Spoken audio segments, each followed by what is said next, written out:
Hello, today I like to show how to make a backup of your temperature calibrator.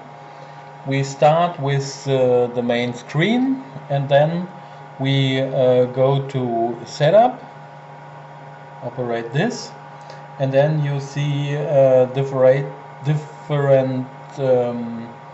possibilities. On this position you can make an update.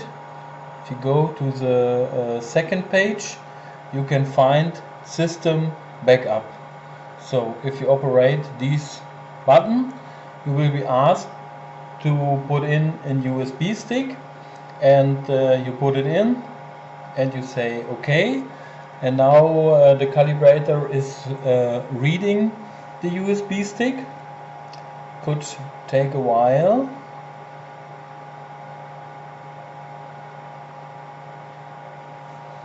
And then you will be asked if you really like to make a system backup, and if you confirm with OK, then the backup is running, and also this can take a while, so it's approximately in between 60, 70, 80 megabyte, and so could take a longer time.